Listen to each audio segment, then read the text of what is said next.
Hello good morning दोस्तों, welcome to my YouTube channel test study IQ. आज है 2 जुलाई 2020। 2 जुलाई 2020 के जितने भी करंट अफेयर क्वेश्चन है हम उन सब के बारे में पढ़ेंगे। तो शुरुआत करते हैं फर्स्ट क्वेश्चन से। पहला क्वेश्चन है हमारा, वर्ल्ड यूएफओ डे कब मनाया जाता है? तो यूएफओ की फुल फॉर्म क्या है? पहली तो यूएफओ, तो यूएफओ की फुल फॉर्म है यूनिफाई अनआइडेंटिफाइड। देखो क्या है, अनआइडेंटिफाइड फ्लाइंग ऑब्जेक्ट। क्या है? अनआइडेंटिफाइंग फ्लाइंग ऑब्जेक्ट डे कब मनाया जाता है? यानी जिसको हम क्या कहते हैं, जो एलियंस आते हैं, क्या होते हैं, जो एलियंस हमारी धरती के ऊपर आते हैं, वो जब भी आते हैं तो क्या करते हैं, एक उनका स्पेसशिप होता है। क्या होता है? एक स्पेसशिप होता है, वो जिसमें उड़कर आते हैं उनको क्या बोलते हैं? अनआइडेंटिफाइड फ्लाइंग और ऑब्जेक्ट। तो उनको क्या कहते हैं? UFO day. उनको देखने के लिए, उनकी जो सिचुएशन है, किस कंडीशन में आते हैं, कैसे क्या आ रहे हैं, उनको देखने के लिए क्या कहते हैं, उनको वर्ल्ड यूएफओ डे के अंतर्गत मनाया जाता है। और यूएफओ डे हो क्या, इसमें क्या होता है, यूएफओ डे सबसे पहले स्टार्टिंग में जो इनको मेजर किया गया था, सबसे पहले कहा था जर्मनी के अंदर सबसे पहली बार 16वीं शताब्दी के अंदर जर्मनी में सबसे पहली बार आए थे। इसके अलावा जो अपना देश इंडिया है, उसके अंदर जो उत्तराखंड है, क्या है, उत्तराखंड है, उसके अंदर भी क्या है, 2010 से लेकर 11 के मध्य में, 10 से 11 के मिड के अंदर एक बार दिखाई दिया था। क्या था? यूएफओ दिखाई दिया था। तो इसलिए क्या था, वर्ल्ड यूएफओ डे मनाया जाता है। तो ये कितनी तारीख को मनाता है? यानी आज के दिन, यानी 2 जून को वर्ल्ड यूएफओ डे। 2 जुलाई, जून लिखते हैं यहाँ पे भाई, क्या आएगा? 2 जुलाई आएगा। देखो भाई क्या आएगा, 2 जुलाई को वर्ल्ड यूएफओ डे मनाया जाता है। नेक्स्ट क्वेश्चन, हाल ही में centre for science and environment ने वस्तुओं के टीका लगाने के कितने दिन बाद तक पशुओं का दूध पीना क्या बताया, हानिकारक बताया है? अभी सेंटर फॉर साइंस है, उसने क्या क्या है, जो पशुओं के जो टीका लगता है उसके दूध में क्या कहते हैं, जैसे पशुओं के टीका लगाते हैं तो उसके 7 दिन के अंदर अंदर क्या होता है, 7 दिन के अंदर यदि हम उन पशुओं का जिनको टीका लगाया था उनको यदि पीते हैं, दूध को पीते हैं, तो वहाँ पे क्या होता है, हमारे लिए क्या कहते हैं, हानिकारक होते हैं। क्या होते हैं? हानिकारक होते हैं। और ये कहने में बताया, जो सेंटर फॉर साइंस है, क्या है, centre for science and environment है, CSE, क्या है, CSE के जो वैज्ञानिक हैं, उनके शोधकर्ता हैं, उन्होंने क्या कहते हैं, इसको बताया है कि जैसे हम मवेशियों को क्या करते हैं, एंटीबायोटिक जो इंजेक्शन लगाए जाते हैं, उनमें क्या होता है, एंटीबायोटिक जो इंजेक्शन लगाए जाते हैं उनसे क्या होता है, पशुओं का दूध, कुछ प्रॉब्लम पशुओं के दूध है कुछ कम हो जाता है। इससे क्या होता है, जो सामान्य एंटीबायोटिक है, जो दूध के अंदर जो क्या होती है, सामान्य एंटीबायोटिक, वो क्या हो जाती है, बेअसर हो जाते हैं। क्या होते हैं? बेअसर हो जाते हैं। जिससे क्या होता है, वो हमारे स्वास्थ्य के लिए क्या होता है, हानिकारक होता है। वो हमारे स्वास्थ्य के लिए क्या होता है, हानिकारक होता है। इनमें जो भारतीय खाद्य सुरक्षा एवं मानक प्राधिकरण का जो 2018 का जो नियम था, उसके अंतर्गत क्या है, अभी तक जो उन्होंने 77, क्या है, 77 नमूनों की जांच की थी। उनके बाद में उन्होंने पता लगाया है कि ये प्रॉब्लम क्या होती है, क्रिएट होती है। जिससे क्या होता है, जो व्यक्ति का जो इम्यून सिस्टम है वो क्या होता है, इफेक्ट होता है। और क्या होता है, एंटीबायोटिक है, उनसे क्या होता है, जिससे जो दूध के अंदर एंटीबायोटिक आती है वो क्या होती है, जो बेअसर हो जाती है। इससे वो दूध क्या होता है, दूध जितना काम आता है शरीर के होता है, उससे उतना काम नहीं कर पाता है जितना कि नॉर्मल जो पशुओं का दूध होता है वो काम करता है। इसलिए सेंटर फॉर साइंस ने क्या है, एनवायरनमेंट ने क्या है, जो वस्तुओं के टीका, यहाँ पे पशु आएगा भाई, थोड़ा प्रॉब्लम हो रही है, पता नहीं क्या हो रहा है। पशुओं के टीका लगाने के कितने दिन बाद तक क्या है, पशुओं का दूध पीना हानिकारक बताया गया ना, 7 दिन तक दूध पीना क्या होता है, हानिकारक बताया है। नेक्स्ट क्वेश्चन, टिड्डी नियंत्रण करने के लिए टिड्डी नियंत्रण हेलीकॉप्टर सेवा का उद्घाटन किसने किया? हाल ही के अंदर क्या होता है, देश के अंदर पहली बार टिड्डियों को नियंत्रित करने के लिए क्या है, एक टिड्डी नियंत्रण हेलीकॉप्टर क्या क्या है, लॉन्च किया गया है। जो क्या करेगा, जो देश के अंदर जो टिड्डियां आ रही हैं, क्या हो रहा है, जो टिड्डियां आ रही हैं उनको क्या करेंगे, नियंत्रण करने के लिए इस क्या करेंगे, पेस्टिसाइड, क्या है, पेस्टिसाइड है, उसका क्या करेंगे, छिड़काव करेंगे, यानी दवाइयों का छिड़काव करेंगे। जिससे कि क्या है, जो टिड्डियां हैं, क्या है, खेतों के अंदर दवाइयों का छिड़काव करेंगे, किसके द्वारा, हेलीकॉप्टर के द्वारा। जिससे क्या होगा, जो टिड्डियां हैं वो क्या होंगे, वहीं पर क्या हो जाएंगे, नष्ट हो जाएंगे। तो यह है कि जो टिड्डी नियंत्रण हेलीकॉप्टर सेवा का उद्घाटन है, तो वो किसने किया है, जो हमारे केंद्रीय कृषि मंत्री हैं, क्या है, केंद्रीय कृषि एवं खाद्य मंत्री हैं, कौन है, श्री नरेंद्र सिंह तोमर जी, क्या है, श्री नरेंद्र सिंह तोमर जी, उन्होंने क्या किया, इसका उद्घाटन किया है। और ये उद्घाटन कहाँ पे किया है, दिल्ली के अंदर किया है। क्या पे किया है, दिल्ली के अंदर। अब इंपॉर्टेंट क्वेश्चन क्यों है, क्योंकि इसके अंदर जो हेलीकॉप्टर क्या है, जो हेलीकॉप्टर सेवा का यूज किया जा रहा है, क्या है, हेलीकॉप्टर जो सेवा का है उसको यूज किया जा रहा है। तो इससे पहले क्या है, हम जो यूनाइटेड अब यूरोपियन यूनियन है, क्या है, यूरोपीय देश हैं, उनसे क्या कर रहे थे, हम इनको मंगवा रहे थे, क्या करते, मंगवा रहे थे। बट क्या करना है, जैसे ही यूरोपियन देश ने क्या कहा कि इसका जो हम उनके जो सामान मंगवा रहे थे उनसे क्या होगा, उनकी प्रॉब्लम क्रिएट हो गई, जिससे क्या होगा, अब इसका क्या करना है, जैसे प्रॉब्लम क्रिएट हुई तो ये क्या करना है, अपने ही देश के अंदर इनको डेवलप किया जा रहा है। जैसे जोधपुर के अंदर क्या है, डेवलप किया गया है। इससे क्या होगा, डेवलप करने के बाद में जो पेस्टिसाइड छिड़काव है, यदि नॉर्मल जो हेलीकॉप्टर होता है उसमें पेस्टिसाइड छिड़काव का ऑप्शन नहीं मिलता है, क्योंकि उसमें अलग से सेंटर बॉक्स बॉक्स लगाना पड़ता है। बट जोधपुर के अंदर क्या है, जो इनके हेलीकॉप्टर जो मेंबर हैं उन्होंने क्या किया है, इसको अब डेवलप किया है और इसी योजना को क्या करते हैं, वहाँ पे चालू कर दिया और उसके बाद में पेस्टिसाइड का क्या जाएगा, छिड़काव किया जाएगा। तो यहाँ पे उद्घाटन किसने किया है, श्री नरेंद्र सिंह तोमर जी ने, और वो कहाँ पे, दिल्ली के अंदर। नेक्स्ट क्वेश्चन, केंद्र सरकार ने किसको अगले तीन साल के लिए फिर से सॉलिसिटर जनरल नियुक्त किया गया है। तो हमारे जो देश के सॉलिसिटर जनरल हैं, क्या है, सॉलिसिटर जो जनरल हैं, उन्हीं को क्या कहते हैं, दोबारा से 3 साल के लिए, अगले 3 साल के क्या कर दिया, मनोनीत कर दिया गया है। तो ये कौन है, तुषार मेहता, क्या है, तुषार मेहता जी को, जो वरिष्ठ वकील है, क्या है, वरिष्ठ वकील हैं देश के, उनको दोबारा से ही क्या कर दिया है, 3 साल के लिए सॉलिसिटर जनरल नियुक्त कर दिया है। तो अब ये इनका कार्यकाल कहाँ तक होगा, अभी इनका जो कार्यकाल था वो 1 जुलाई 2020 तक था, अब इनका कार्यकाल बढ़कर क्या कहते हैं, 1 जुलाई 2023 तक बढ़ा दिया है। तो इन्होंने, इनको जो सॉलिसिटर जनरल है उनका जो कार्यकाल है वो किसने बढ़ाया है, श्री रामनाथ कोविंद जी ने, क्या है, श्री रामनाथ कोविंद जी ने क्या कर दिया है, इनको बढ़ा दिया है। इसके अलावा जो हमारे अटॉर्नी जनरल हैं, क्या है, अटॉर्नी जनरल हैं के वेणुगोपाल राव, उनका भी क्या कर दिया है, कार्यकाल 1 साल के लिए क्या कर दिया है, बढ़ा दिया है। वो भी, इन दोनों का कार्यकाल है वो कौन बढ़ा सकता है, वो हमारे राष्ट्रपति जी हैं, वही इनका कार्यकाल क्या करते हैं, बढ़ा सकते हैं। नेक्स्ट क्वेश्चन, हाल ही में किस देश में जुलाई में 3T टूर्नामेंट आयोजित किया जाएगा। अब 3T टूर्नामेंट क्या होता है, अब 3T टूर्नामेंट क्या होगा, इसके अंदर क्या होगा, दक्षिण अफ्रीका के अंदर आयोजित किया जाएगा। अब दक्षिण अफ्रीका के अंदर आयोजित किया जाता है, इसके अंदर क्या होगा, 3 टीमें होंगी, क्या होंगी, 3 टीमें होंगी। 3 टीमों में कितने कितने मेंबर होंगे, 8 मेंबर होंगे। कितने मेंबर होंगे, 8 मेंबर होंगे। अब इनके अंदर क्या होगा, कुल 24 खिलाड़ी खेले जाएंगे। अब तक कितने था, 11 खिलाड़ी, 22 खिलाड़ी खेले जाते थे, बट अब इनमें क्या होगा, 8 खिलाड़ी होंगे। जब 8 खिलाड़ियों की बैटिंग आएगी, क्या होगी, 8 खिलाड़ियों की जब बैटिंग आएगी तो बाकी के जो 16 खिलाड़ी हैं वो क्या करेंगे, मैच के अंदर फील्डिंग करेंगे, क्या करेंगे, मैच के अंदर फील्डिंग करेंगे। और इस मैच में क्या है, 18 ओवरों के क्या है, 2 हाफ हैं, क्या है, 18 ओवरों क्या है, 2 हाफ बनाए गए हैं, क्या है, 18 ओवरों के 2 हाफ बनाए गए। और हर टीम को क्या मिलेंगे, 12 ओवर मिलेंगे, क्या मिलेंगे, 18 दूनी क्या हो गए, 36 हो गए, और 12 तिया 36 हो गए।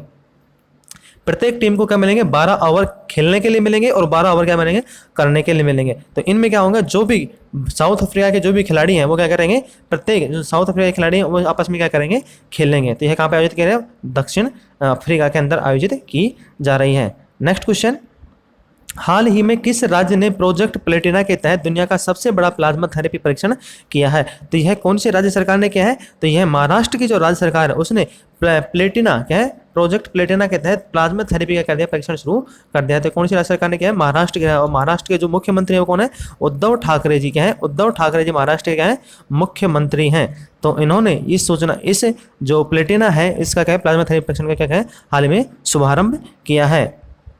इसमें क्या होगा, जो इसके तहत में जो गंभीर कोरोना के पेशेंट हैं, गंभीर कोरोना के पेशेंट हैं, उनका क्या किया जाएगा, इलाज किया जाएगा। और उनके द्वारा क्या है, जो सबसे बड़ा ट्रायल प्रोजेक्ट है वो भी क्या कहता है, इसके अनुसार दुनिया का जो सबसे बड़ा ट्रायल प्रोजेक्ट है उसमें भी क्या होगा, ट्रीटमेंट की जो लागत है वो भी क्या है, कम आएगी। और इसमें जो मरीजों का देखभाल की जाएगी, इलाज किया जाएगा, तो क्या है, 500 मरीज लोगों को क्या किया जाएगा, एक साथ में क्या किया जाएगा, बीमार लोगों का देखभाल की जाएगी, उनका ट्रीटमेंट किया जाएगा। नेक्स्ट क्वेश्चन, हाल ही में बीसीसीआई के पूर्व अध्यक्ष और आईसीसी के चेयरमैन ने अपना इस्तीफा दे दिया है। तो ये कौन है, जो पहले बीसीसीआई के अध्यक्ष भी रह चुके हैं और अभी फिलहाल क्या है, आईसीसी के क्या है, वो चेयरमैन है। तो ये कौन है, शशांक मनोहर जी, क्या है, अभी आईसीसी के क्या है, चेयरमैन पद से क्या दे दिया, उन्होंने इस्तीफा दे दिया है। अभी उनका जो प्रोजेक्ट टाइम था उससे 1 साल पहले उन्होंने क्या कर दिया, इस्तीफा दे दिया। अभी उनका जो कार्यकाल था वो 2021 में खत्म हो रहा था, बट उन्होंने 1 साल पहले क्या कर दिया, अपना पद से इस्तीफा दे दिया है। और ये शशांक मनोहर जी क्या है, बीसीसीआई के पहले अध्यक्ष भी रह चुके थे, क्या है, बीसीसीआई के पहले अध्यक्ष भी, पहले अध्यक्ष यानी प्रथम अध्यक्ष नहीं बता रहा हूँ, यानी पूर्व अध्यक्ष रह चुके थे। और अब जो इनका जो चेयरमैन के लिए जो चुनाव हो रहा है, उनके लिए क्या है, उनके लिए सौरव गांगुली को क्या कर रहे हैं, प्रत्यक्ष जिम्मेदार सौरव गांगुली को क्या कर रहे हैं, उनका जो आने वाले टाइम में उनका चेयरमैन के लिए क्या कर रहे हैं, उनके चुनाव लड़ सकते हैं। और इनका दावेदार भी क्या है, मजबूती दावेदार भी क्या है, मजबूती बताई जा रही है।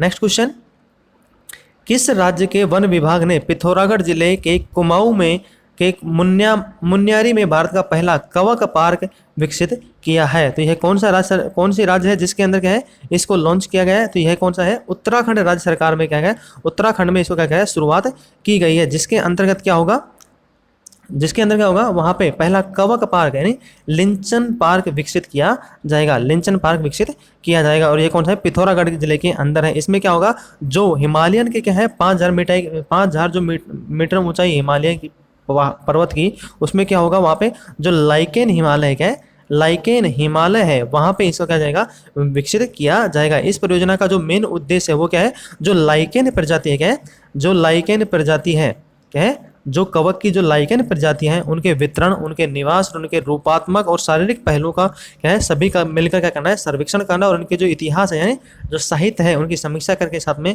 मानव जाति और उनके बीच में क्या है, जलवायु जो है उनके बीच में दोनों क्या है संरक्षण करना क्या है, मानव जाति और उन दोनों के बीच में क्या बैठाना है, तालमेल बैठाते हुए क्या करना है, उपयुक्त कुछ भी प्रॉब्लम होती है उसके अकॉर्डिंग, जैसे टेम्परेचर मेजरमेंट हो रहा है, इसके अलावा जलवायु इफेक्ट हो रहा है, उन सब के साथ में क्या करना है, उनका संस्थापन यानी संरक्षण करना इनका मेन उद्देश्य है। तो यह कौन सा राज्य सरकार है, उत्तराखंड की राज्य सरकार है। नेक्स्ट क्वेश्चन, किस राज्य सरकार ने देश का पहला कचरा विनिमय कार्यक्रम लॉन्च किया है? तो यह कौन सी राज्य सरकार है, आंध्र प्रदेश की राज्य सरकार है। और आंध्र प्रदेश के मुख्यमंत्री कौन है, जगन मोहन रेड्डी जी ने, क्या है, जगन मोहन रेड्डी जी ने जो कचरा विनिमय केंद्र है क्या है, कचरे का जो डिजिटली निस्तारण है, कचरे का डिजिटली निस्तारण करने के लिए क्या है, कचरा विनिमय केंद्र स्थापित किया गया। तो कहाँ पे, आंध्र प्रदेश की राज्य सरकार और आंध्र प्रदेश के मुख्यमंत्री कौन है, श्री जगन मोहन रेड्डी जी ने क्या कहते हैं, कार्यक्रम को लॉन्च कर दिया गया है। नेक्स्ट क्वेश्चन, यूरोपियन यूनियन क्या है, यूरोपियन संघ ने कितने देशों के नागरिकों के आने जाने क्या है, यूरोपियन यूनियन ने अपने वहाँ पे जो कितने देश हैं उनके नागरिकों आने जाने के लिए अपने क्या कर दिए, सीमाएं हैं उनको खोल दिया है। तो यूरोपियन यूनियन है क्या है, यूरोपियन यूनियन क्या है, उसमें आपने देखा होगा कितने देश हैं, 29 देश थे, अब एक देश हट गया, अब कितने बच गए, 28 देश बच गए। अब उन्होंने कहते 14 देशों के लिए क्या कर दिया, अपनी जो सीमाएं हैं वो क्या कर दी हैं, खोल दी हैं। क्या है, यूरोपियन यूनियन ने 14 देशों के लिए क्या कर दिए, देखो अभी यूरोपियन यूनियन में पहले 27 थे, 29 नहीं, पहले 27 थे, एक देश पहले हट चुका था। अब टोटल अभी जो फिलहाल में है यूरोपियन यूनियन है, उसके अंदर पहले क्या थे, 28 देश थे, उनके अंदर से ब्रिटेन क्या हो गया, एग्जिट हो गया। क्या होगा, ब्रिटेन एग्जिट हो गया। अब उसमें कितने बचे, 27 देश बचे। अब इन 27 देशों का क्या बोला जाता है, जो 27 देशों का ग्रुप है उनको बोलता है यूरोपियन यूनियन। क्या बोलता है, यूरोपियन यूनियन बोला जाता है। अब यूरोपियन यूनियन है यानी ये 27 देश हैं, इनकी सीमाएं अभी तक क्या थी, कोरोना वायरस की वजह से सील थी। अब इन्होंने क्या कर दिया, यूरोपियन यूनियन ने अपनी जो सीमाएं हैं उनको क्या कर दिया, 17 यानी 14 देशों के लिए क्या है, 14 देशों के लिए अपनी सीमाएं क्या कर दी हैं, खोल दी हैं। अब इन 14 देशों में जैसे क्या होगा, ऑस्ट्रेलिया हो गया, कनाडा हो गया, जापान हो गया, थाईलैंड हो गया, दक्षिण कोरिया हो गया, रवांडा, न्यूजीलैंड, उरुग्वे, ट्यूनीशिया आदि देशों के लिए क्या कर दिया उन्होंने, खोल दिया गया है। क्योंकि वहाँ पे जो टूरिज्म का स्पोर्ट है, यहाँ पे यूरोपियन यूनियन के अंदर जो टूरिज्म का स्पोर्ट है यानी घूमने के पर्पज से क्या होते हैं वहाँ पे लोग जाते हैं, तो वो क्या कहते हैं, अपनी जो अर्थ इकोनॉमी है उसको बूस्ट करने के लिए कहते हैं, इनको लोगों की सीमाएं क्या करती हैं, खोल दी गई हैं। नेक्स्ट क्वेश्चन, किस प्रथम भारतीय को रिचर्ड डॉकिंस अवार्ड 2020 से सम्मानित किया गया है? किस प्रथम भारतीय यानी पहला भारतीय जिसको कहते हैं रिचर्ड डॉकिंस अवार्ड 2020 से क्या कहते हैं, सम्मानित किया गया है? तो यह कौन है, जावेद अख्तर जी। क्या है, जावेद अख्तर जी हैं, उनको रिचर्ड डॉकिंस अवार्ड 2020 से सम्मानित किया गया है। और इनको यह अवार्ड किस लिए दिया गया है, अपनी जो विचारधारा यानी क्या है, जो विचार है, विचारधारा यानी जो इनके जो विचार हैं उनको निष्पक्ष रखने के लिए, क्या है, निष्पक्ष रखने के लिए इनको यह अवार्ड दिया गया है। जो रिचर्ड डॉकिंस अवार्ड है वो हमेशा प्रत्येक वर्ष किन व्यक्तियों को दिया जाता है, जो व्यक्ति किसी भी देश के अंदर रह रहे हैं और अपना बेखौफ होते हैं, अपने जो विचार हैं किसी भी गवर्नमेंट के खिलाफ हो या बुरे काम, जो गवर्नमेंट जो अच्छे काम कर रहे हैं उनके लिए भी, तारीफ के लिए भी हो, और जो प्रॉब्लम हो रही है तो उनके लिए हो। तो देश के अंदर जो भी कुछ भी हो रहा तो अपने जो विचार हैं उनको क्या करना है, आज़ादी के साथ, फ्रीडम के साथ में अपने विचारों क्या करना है, रखना। इसलिए जो वर्ल्ड के अंदर होता है, क्या होता है, वर्ल्ड के अंदर इनको एनालिसिस किया जाता है और उसके बाद में एक व्यक्ति को यह अवार्ड दिया जाता है। तो पहली बार किसी भारतीय को यह अवार्ड दिया गया है। तो सबसे इंपॉर्टेंट क्वेश्चन है, इसका विशेषकर ध्यान रखना भाई।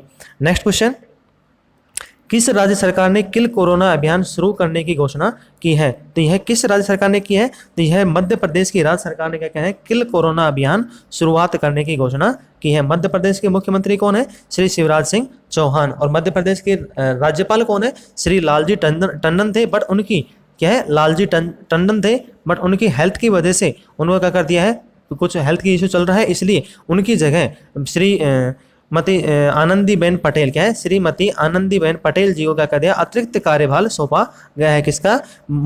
मध्य प्रदेश का। इनसे पहले भी आनंदीबेन पटेल जी को मध्य प्रदेश का और उत्तर प्रदेश दोनों का भी क्या कहता है, अतिरिक्त कार्यभार सौंपा गया था। और आज क्या है, आज 2 जुलाई को मध्य प्रदेश है, मध्य प्रदेश गवर्नमेंट है, वो अपना मंत्रिमंडल भी क्या कर रही है, विस्तार करनी है। यानी मंत्रिमंडल के जितने भी मंत्री हैं उनको क्या दिला रही है, शपथ ग्रहण समारोह भी चल रहा है। नेक्स्ट क्वेश्चन, प्रधानमंत्री नरेंद्र मोदी ने किस योजना को नवंबर तक बढ़ाने का फैसला किया है? तो प्रधानमंत्री नरेंद्र मोदी ने कौन सी योजना को नवंबर तक बढ़ाने का फैसला किया है?